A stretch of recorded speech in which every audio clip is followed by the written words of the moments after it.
Hello everybody and welcome back to my channel. It's Augusto, the dog trainer, your favorite dog trainer and dog daddy here on YouTube. Last week I posted a dog training session video on my channel and I got some mixed opinions about it. Today I have part 2 for you guys, but I wanted to go into details a little bit on what you see and how you perceive these videos that I post on YouTube. A lot of times I feel it's hard for the general public, especially if you don't understand training to begin with, to truly understand what is going on during a training session without having any context behind it. Keep in mind that in that particular training session, I was being watched by several people, including very experienced dog trainers. One of them who has been training dogs for 30 years. And when I came back 2 days later to do another training session, she actually told me that the way that she saw in the video was very different than what she saw in person. So it looks a lot more intense than it is to begin with when you're watching the training session in a video, and then it's even worse when you don't know the context behind it. You don't know the history behind this dog, you don't know the history behind the owner, you don't know how many other trainers and other methods have been used before I actually come into play to help these dogs. Sit. Sit. Sit. Sit. So what I like to do is usually I get the dog's attention first. So I usually go or something. Yeah, he gets the attention and then I give the command. Because when you're walking, there's a lot of distraction. You just out of the blue say sit. It's not that they're not obeying you. They cannot really listen to it and pay attention. So that'll be something I have to get. Just a little. It can be anything. A little. He gets their attention and then they say sit, so they know you're talking to them. Okay. Otherwise, it's so subtle. It's much harder for him to know you're talking to him. Bring him forward. Yeah. And what's the difference if you do and then sit? A pause. Sit. See, he was already paying attention to you. Yeah. If you just say sit out of the blue and he's doesn't have enough, even any dog, but even without, the ones that without more training, it's gonna be even harder for him to remember, to associate that command, know you're talking to him, and then respond to it all very All at fast. the same time, yeah. Okay, so and when you're ready, say heel again and go straight. So, heel. Heel. So then right now he has a loose leash and you keep it that way, but you have to be watching the moment his nose is gonna go down or he's going to spot something ahead, you have to redirect him. So like right now I can just, you have to go back a little bit. Going back. See how he almost started to walk a little faster? Yeah, he's doing it now. And then he's doing this way. Heel. Yeah, he make sure that his body that his leash should not let it. Yeah, I watch it. I'm used to holding him tight because he bites me so hard. Exactly. People the way that they hold even when the dog show is a lot better, they should hold them back. Yeah, because it's been a fight. It's like you get trained to hold them Yeah, he that trained way. me. Yeah.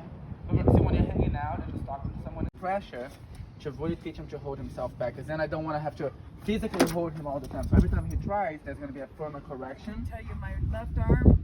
Yeah, that's why that's why you have I'm to. trying We're to gonna put walk him. the prong collar as well fit as possible, so that we have to use as little Yeah, physical. because I tried to walk him, and I tell you, my arms are just sore.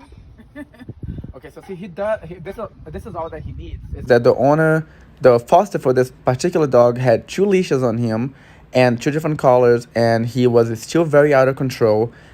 This is a 3-year-old male German Shepherd, a rescue dog. All right, Griff, come out. Sit. Now, when he finally does, and you can tell you still have to use a lot of pressure today. Not as much as the first time because he has a prong collar, but also we gotta put a different prong collar on him and fit. I don't like this brand for him, and it's not the right size. No, it's not. I knew it wasn't. Shh. Sit. I didn't have anything else. So the first couple of times you have to be, this firm with him until he actually controls himself there. So you can tell he also has separation anxiety. He's worried about you being over there. So what do you want me to do? I mean, you can stay there, but because he should learn to be able to hold himself back. But that's why you see him whining and looking that way. He's trying to get to you or to see you. Shh.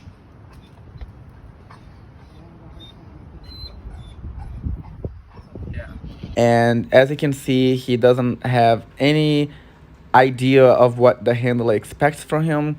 He's just very confused, very hyper, jumping, pulling. And of course, I can see that he's responding really well, but it's also something that is very new. He's so used to pulling. Yeah. So you kind of have to condition him, and then he's going to become more comfortable walking without pulling. Come back. Oh, he's seeing the reflection. A reflection gets him tripping. So do a little, and then sit. Sit. Sit. Sit. Get out of the road.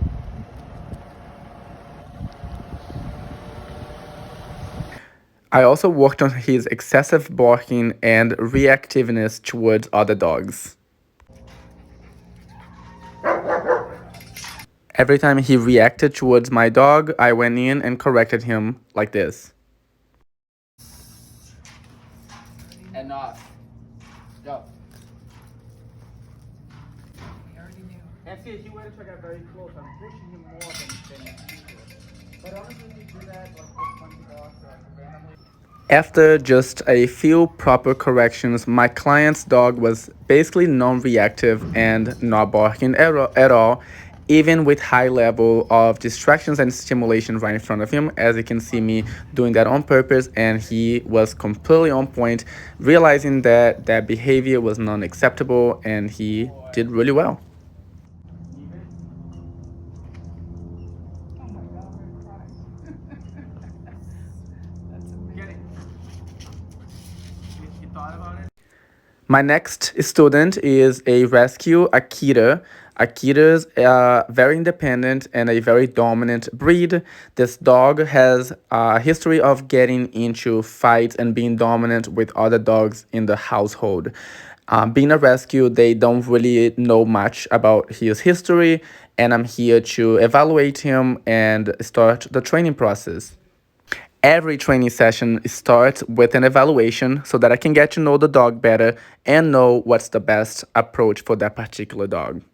I don't rely as much on what the owner tells me about the dog as much as I rely on my ability to read and understand the dog through their body language. This was a very interesting case. Make sure that you follow and subscribe for the next video and to see how I worked with this beautiful Akita.